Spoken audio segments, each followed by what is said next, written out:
इख्तलाफात की बातें हैं, ये क्यों हो रही हैं पार्टी के अंदर?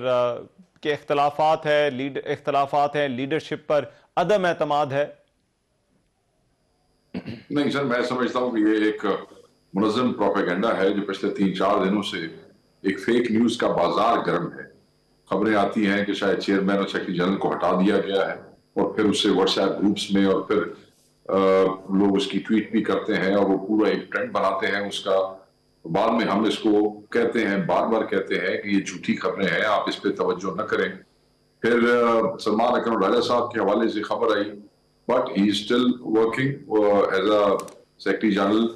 वो कल फातिहा पे भी गए, एक शहीद की, और पॉलिटिकल कमेटी का भी हिस्सा थे, अभी भी पॉलिटिकल कमेटी की मीटिंग का हिस्सा होंगे अभी थोड़ी देर बाद। और फिर 7 अच्छा। दिसंबर के हवाले से आज एक फेक न्यूज आ गई कि असद कैसर साहब ने कोई बयान दे दिया है कि हम जनाब दोबारा वो जा रहे हैं। तो वो भी उसको तो एक अजीबो गरीब किस्म का पीटीआई की मौजूदा लीडरशिप को अंडरमाइन करने के लिए हवाले से हमारे एमएलए एमपीएज ओहदेदारों के खिलाफ एक मुनज़्ज़म तमाशा शुरू हुआ है, और वो हमें अंदाजा है कहां से शुरू है। हम उसको काउंटर कर रहे हैं, कोई ऐसी बात नहीं है।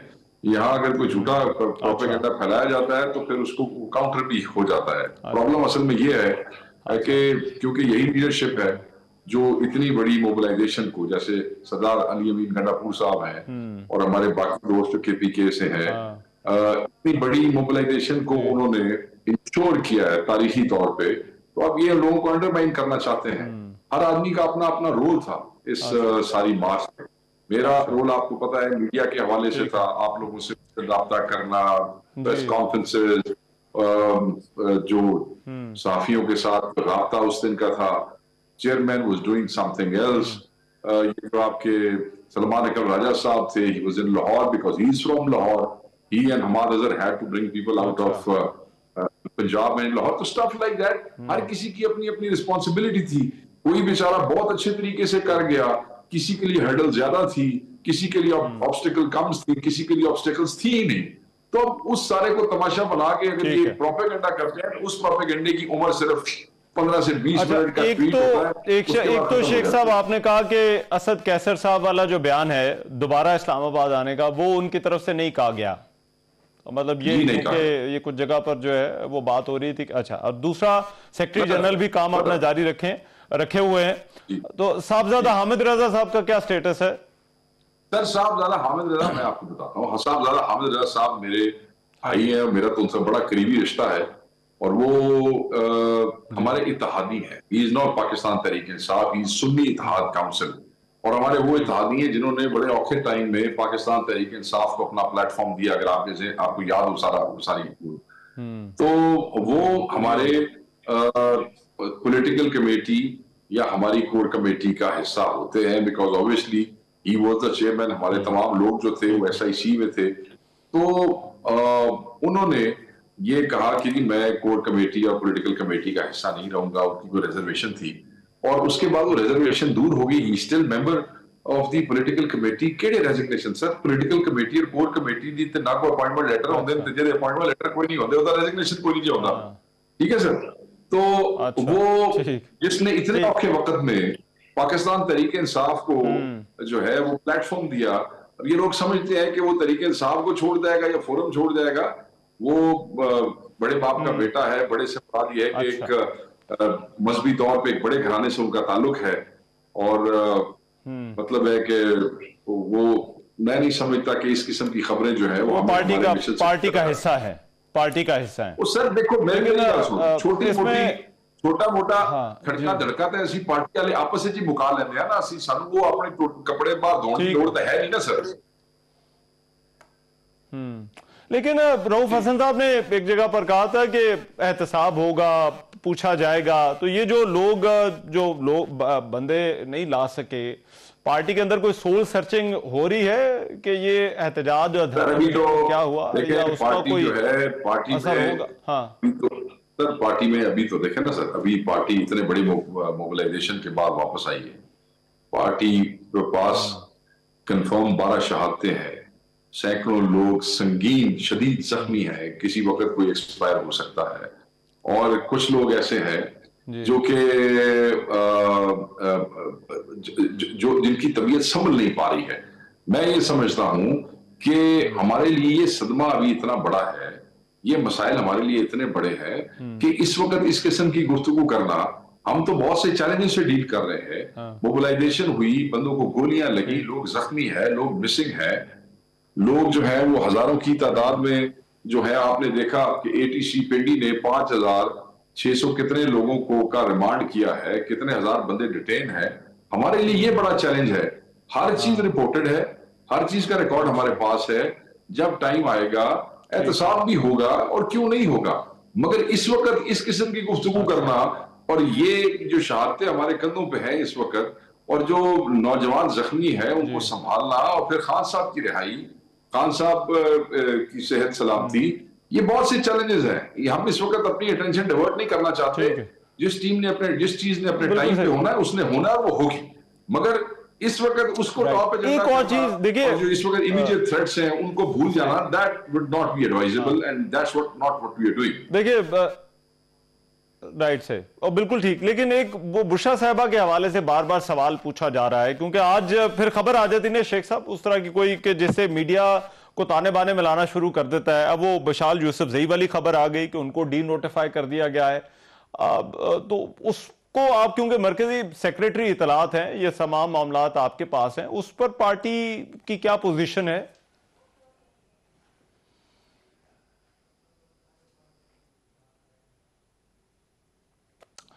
शेख वकास अकरम साहब से फिर से राबते की कोशिश करते हैं, राब्ता हमारा मुनक़ता हो गया। बहरहाल तहरीक इंसाफ के जो इश्यूज हैं उस हवाले से वो बात कर रहे थे। एक तो उन्होंने वाज़ेह तौर पर कहा कि सेक्रेटरी जनरल जो है वो सलमान अकरम राजा ही हैं, वही काम जारी रखे हुए हैं। शेख वकास अकरम साहब फिर से आगे साथ। शेख साहब मैं पूछ रहा था मशाल यूसुफजई वाला मामला, उस पर पार्टी की क्या पोजीशन है? और बुशरा साहबा के उस पर पार्टी की कोई पोजीशन नहीं है सर, उस पर पार्टी की कोई पोजीशन नहीं है। वो बुशरा बीवी साहबा की तर्जुमान है, वो उनकी पर्सनल कैपेसिटी में तर्जुमान है, वो कोई पार्टी की तर्जुमान तो है नहीं। अच्छा, दूसरा उनको स्पेशल असिस्टेंट का एक ओहदा दिया गया था। ये केपी गवर्नमेंट का इंटरनल मामला है, जिसको वो अंदर रखे ना रखे। अब पाकिस्तान तहरीक इंसाफ के इंफॉर्मेशन सेक्रेटरी या तर्जुमान की इसमें तो कोई ऑफिशियल पोजीशन नहीं आ सकती ना सर। वो उनका केपी का अपना मामला है, उनके अपने इंफॉर्मेशन मिनिस्टर हैं, वो इसका जवाब देंगे। अल्लाह खैर सल्लल्लाहु अलैहि वसल्लम। अच्छा ठीक है। अच्छा, अब क्योंकि प्रोपेगेंडा और फेक न्यूज का आपने जिक्र किया, शेख साहब हुकूमत कह रही है कि प्रोपेगेंडा और फेक न्यूज जो है ये पीटीआई की तरफ से किया जा रहा है, हलाकतों के मामले पर, तशद्दुद के इशू के ऊपर। आज वजीर इत्तलात ने पूरी प्रेस कॉन्फ्रेंस जो है वो इस मामले के ऊपर की।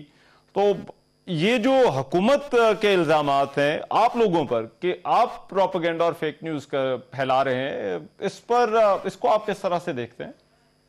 मैं तो ये देखता हूं कि सिरिया ने झूठे ने, बिल्कुल झूठे ने सिरिया दे। और वजीर इत्तलात तो एक दफा भी नहीं सोचते झूठ बोलने से पहले। ये तो कह रहे थे कि एक भी गोली नहीं चली। मैं पाकिस्तान के हर सहाफी से पूछता हूं जो कि इंडिपेंडेंट है, जो वहां पे मौजूद थे, जो यूट्यूबर्स वहां पे मौजूद थे, जिनकी DSNGs वहां पे मौजूद थी, जिनके रिपोर्टर्स, बीट रिपोर्टर्स वहां पे मौजूद थे, कि क्या वहां पे गोलियां चली कि नहीं चली? जो आपने वीडियोस बना के शेयर की, वो क्या आपने गलत शेयर की? जो सोशल मीडिया फ्लड हो गया है डिफरेंट वीडियोस के साथ, किसी को इधर वूंड है, किसी को इधर वूंड है, किसी को यहां गोली लगी हुई है। आज भी chief minister lady ginning hospital गए और पेशावर वहां पे जख्मियों को, किसी को किस मतलब इधर से गोली लगी है तो यहां से निकल गई है। ये तो वो इंफॉर्मेशन मिनिस्टर साहब हैं जो कह रहे हैं सी में गोली चली कोई नहीं, ठीक है। अच्छा, अब वो कह रहे हैं कि डेथ कोई नहीं। आज वजीर दिफा का बयान आया, सुने वजीर दिफा का बयान आया भाइयों ने कि जी वो जनाजे दिखाओ। ओ भाई, हमने जो कल प्रेस कॉन्फ्रेंस की है उसमें हर तस्वीर के साथ जनाजे की वीडियो शामिल है। अब मतलब ये सोए भी हुए हैं। एक कहता है गोली नहीं चली, दूसरा कहता है बंदे कोई नहीं मरे, तीसरा कहता है जनाजा कोई नहीं है। पता नहीं ये कौन सी दुनिया में रह रहे हैं। ये कैसे जालिम और फस्ताई और बर्बरियत से भरे हुए इंसान है। मतलब है इतने घरों के चिराग बुझ गए हैं, पुरअमन एहतजाजियों पे आपने फायर किए हैं, सारी दुनिया ने दिखाया है। नेशनल मीडिया, इंटरनेशनल मीडिया के 10 आउटलेट्स की स्टोरी है जिसके अंदर उन्होंने डेथ्स, आज बीबीसी ने 10 डेथ्स कंफर्म किए। हुण दसो इन्होंने कहो बीबीसी का जवाब देने, कह गलत कह रहे हैं, झूठ कह रहे हैं, देना जवाब मैं रोके।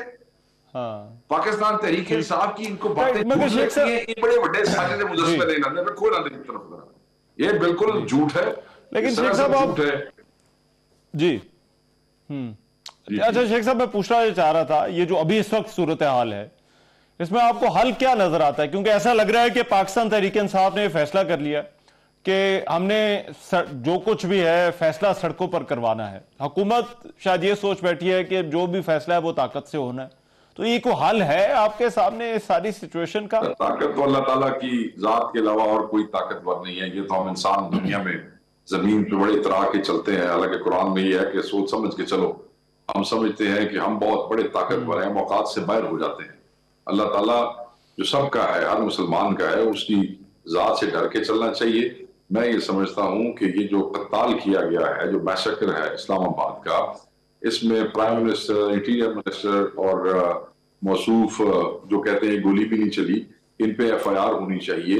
ये वजीर आजम थे, इनके पास इस्लामाबाद था, दारुल खिलाफा इनका, पंजाब हुकूमत की नफरी बुलाई गई थी वो इनकी भतीजी वहां पे चीफ मिनिस्टर है। उसके बाद इन्होंने जो पैरामिलिट्री फोर्सेस बुलाई, जिसमें रेंजर्स है, कानून नाफिज करने वाले इदारे बुलाए इन्होंने अपने ही लोगों के और यूनिफॉर्म पुलिस के दरमियान मतलब वो करके आमने सामने करवा के खड़ा कर दिया। तो ये इनके ऊपर कानून के तहत एक्शन होना चाहिए। पाकिस्तान तहरीक इंसाफ डिमांड करती है हाई लेवल जुडिशियल कमीशन हो। पाकिस्तान तहरीक इंसाफ जो KP के चीफ मिनिस्टर पे असैसिनेशन अटेम्प्ट की गई है, जो इमरान खान साहब की ज़ौजा पे असैसिनेशन अटेम्प्ट की गई है, हम उसके लिए CCTV फुटेज की डिमांड करते हैं। सपोजली सबलाइन सेफ सिटी, तो सेफ सिटी के हजारों कैमरे तो बंद नहीं सी हो गए ना। इन केस अगर वो भी बंद हो गया तो फिर वो ये कुछ पिछली CCTV फुटेज भी आली मंगते पाया। Then we demand these FIRs against these people. और ये हमारा राइट है। कोई कानून किसी हुकूमत को अपने ही लोगों की जान लेने का हक नहीं देता है। आपने अगर वो जो नया एक्ट बनाया जो सिर्फ हमारी तकलीफ से बनाया था, 3 साल की सजा इस्लामाबाद में बगैर इजाजत के, आप पर्चे दे देते सब पे, सारे अपने अपने केस भुगतते अदालतों में पेश हो जाते।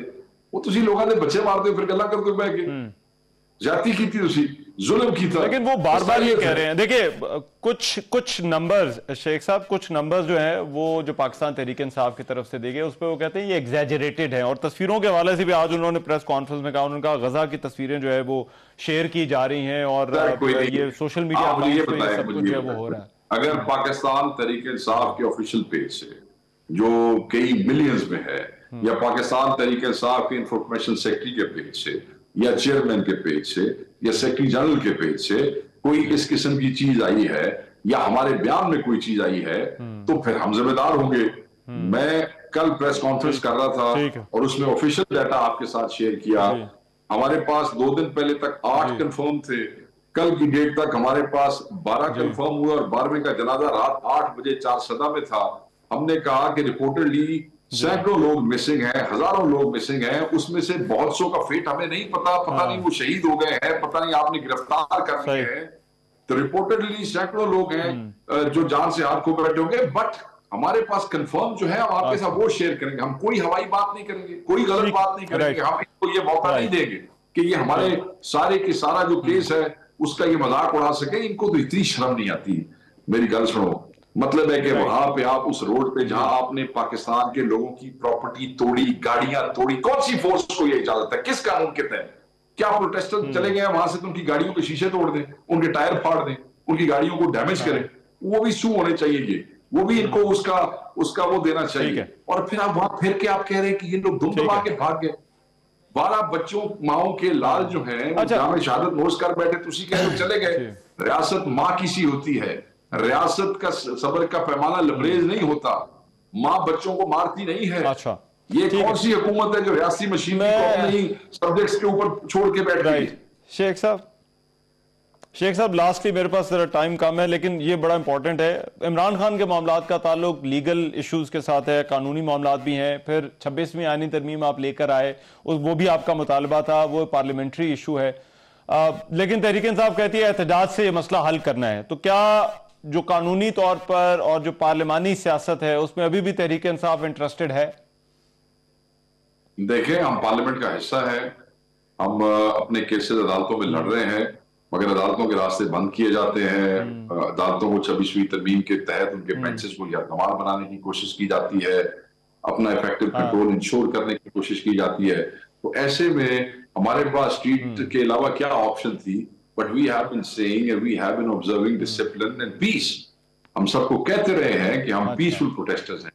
देखिए, इतने हजार बंदा केपी से आया है, कितने जिले और कितने शहर क्रॉस करके आया है, कोई चीज नहीं टुटी। जिथे आके तुसी बंदूका सीधियां कीतियां ने, उत्थे जाके खराबी हुई, उत्थे सारे बंदे शहीद हुए। और ये कहते हैं ना सर, ये बड़ा याद रखिएगा, ये कहते हैं जी कि ये रेड जोन की तरफ जा रहे थे तो इसलिए फायर शुरू हुआ।